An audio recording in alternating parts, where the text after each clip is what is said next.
Hi అండి. నిగనిగలాడే నల్లటి వంకాయలను చూడగానే మీరేమనుకున్నారు? నేనైతే అర్జెంటుగా ఒక మంచి కూర వండేద్దాం అనుకుంటున్నాను. అదేనండి, వంకాయ కొత్తిమీర కారం పెట్టి కూర. రండి, ఎలా చేయాలో నేను మీకు చూపిస్తాను. వాటర్లో కొంచెం సాల్ట్ వేసేసుకొని వంకాయలని గుత్తులుగా తరిగేసుకుందామండి. ఈ వంకాయల్ని తరిగేటప్పుడే లోపల ఏమైనా ఉన్నాయేమో అని చెక్ చేసుకుంటూ తరిగేసుకొని వాటర్లో వేసేసుకుందాం.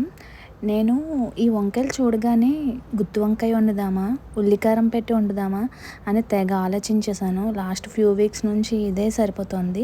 ఈ వీక్ వెరైటీగా కొత్తిమీర కారంతో వండుదామని పాన్ పెట్టేశాను. ఆయిల్ కూడా వేసేసానండి. ఆయిల్ వేసేసి ఆవాలు, జీలకర్ర, కొంచెం మినపప్పు సరిపోతుంది. వేసుకుంటే వేసుకోవచ్చు, లేకపోతే లేదు. నేనైతే కంపల్సరీ పోపు వేస్తాను. పోపు వేగిపోయిన వెంటనే సాల్ట్ వాటర్లో తరిగేసి పెట్టుకున్న వంకాయల్ని మనం ఆ ప్యాన్లో వేసేసుకొని ఉప్పేమి ఇప్పుడు వేయొద్దండి. మనం మూత పెట్టేసి మూత మీద కొంచెం వాటర్ వేసేద్దామండి. అలా వాటర్ మూత పెట్టడం వల్ల వంకాయ బాగా మగ్గుతుందండి. ఇంకా నెక్స్ట్ కొత్తిమీర కారం అన్నాను కదా, కొంచెం కొత్తిమీర, ఒక 4-5 పచ్చిమిర్చి, మనం తినే కారాన్ని బట్టి అండి. కొంచెం సాల్ట్ కూడా వేసేసుకొని మనం మిక్సీ చేసేసుకుందాము.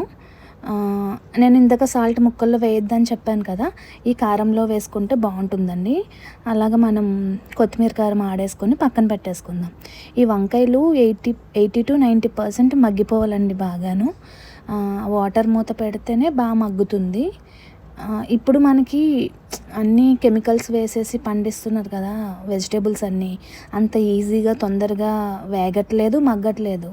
సో టైం అయితే కొంచెం పట్టింది నాకు కూడాను ఇది మగ్గడానికి.